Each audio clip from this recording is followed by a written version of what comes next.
As a woman, as long as you have male contacts in your phone, you should never be broke. And if you can't ask any of the male contacts that text you, hey, good morning, what you doing, for money? Yes, it is time. Block, block, block, block, block, block, block, block, block. This girl is definitely Nigerian. I just know it. You are not a pen pal. You can't spend all your time and energy by improving yourself, taking high-value women one-on-one, and still be entertaining men just to have notifications. The wax lady, your hairstylist, your landlord, your phone bill. Payment method is not good morning, which shut when you think about it. Go! Oh my God, I'm officially divorced! Yes! I'm officially primary custodian of the kids. So she's asking to take on the majority share of the work. So you're going to get all the benefits. You're going to take all the responsibilities, right? You're going to support these kids that you're fighting over, right? What about the child support? A few moments later. That's it? Uh-oh. Are you kidding me? Now all of this financial burden with my children is on me? What? What do you mean now? All of this financial burden is on me? Then you fucking asked for it. You wanted all of your kids to live with you? You had the arm out? Now you're over here crying because all of the financial burden is on you? Oh, man, come on. Look at her. Women.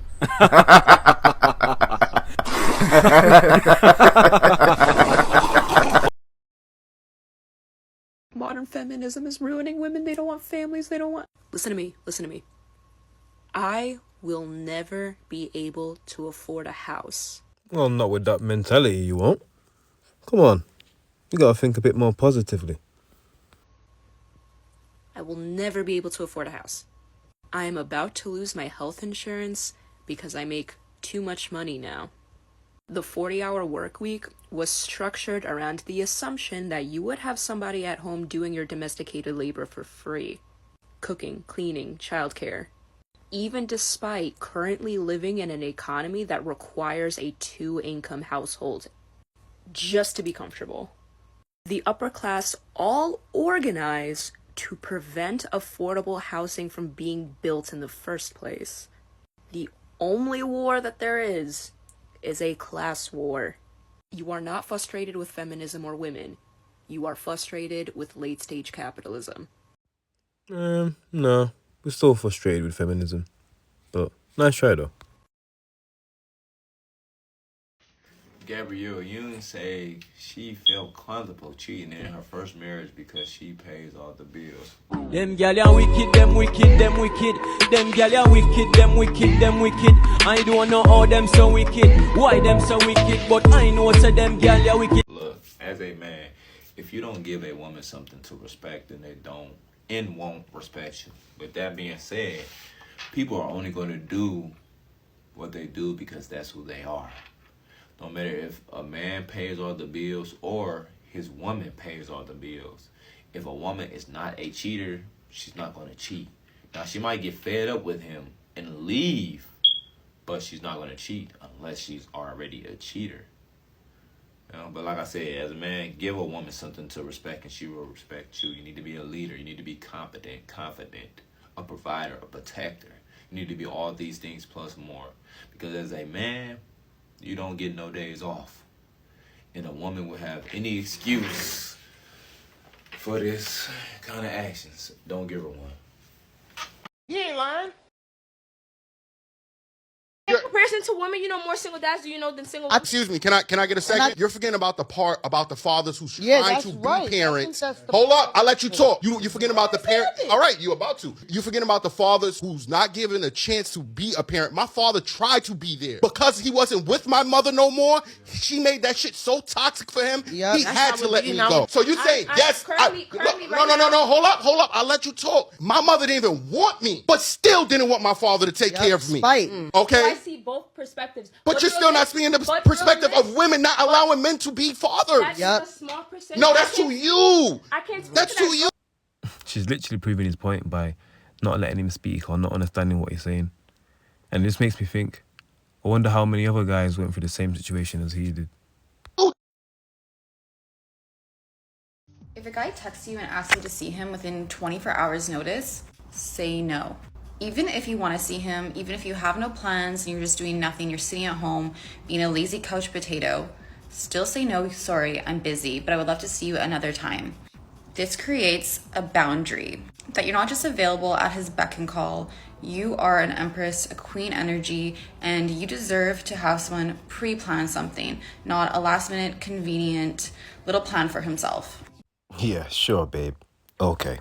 Doctors, the best restaurants, the best services. You need to make a plan in advance. They're not just available for an opening. Of course, later down in a relationship, when you're more comfortable with each other and establish your commitment to one another, of course you can hang out last minute. But in the beginning, you're setting the tone and boundary that you're a high valued woman and you don't have the time of day for a guy that... I beg your pardon?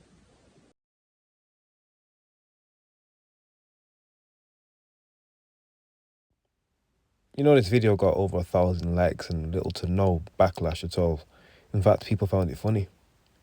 But if a man did it, it'd be the end of the world, wouldn't it? Has anyone else also realized that men don't buy from women? Shut your stupid ass up! Say that, folks! What did your dumb ass say it?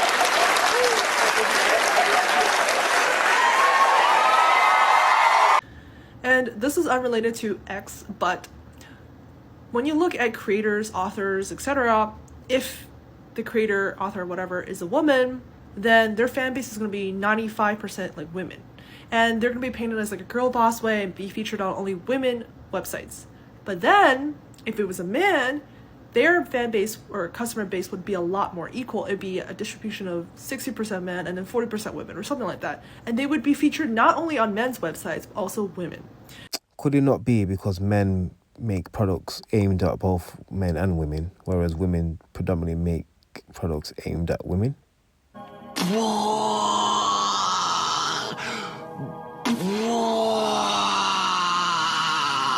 And I think this is because as society, we have been conditioned growing up that men are the role models.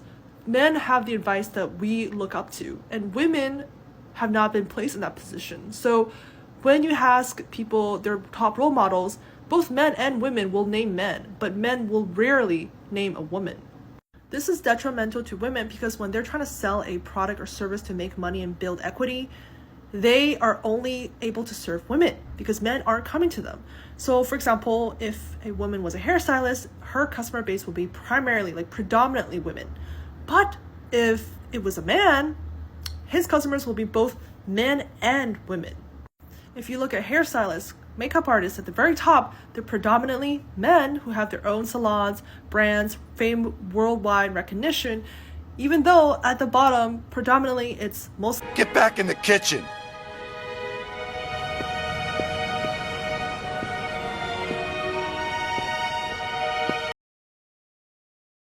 You know that women leave men 80% of the time, and if they're college educated, it's 90. So if you get divorced, it's 80% of the time like the woman leaves. And one of the number one predictors of divorce is actually if the woman out-earns the man. Oh, I love that. I actually love that. I can't lie. You love that? You don't think that's kind of... No, I'm like, girl, you go get that. You go get a man and like, yeah, you go get that. Like, really? Yeah. Like, why is there like a lack of empathy for men? It's not a lack of empathy. It's but there is, because like they're breaking up a family and a lifelong commitment in a home, and your reaction is you go get the bag, sis, or like I'm so happy for you. When that's actually a really that's a sad situation.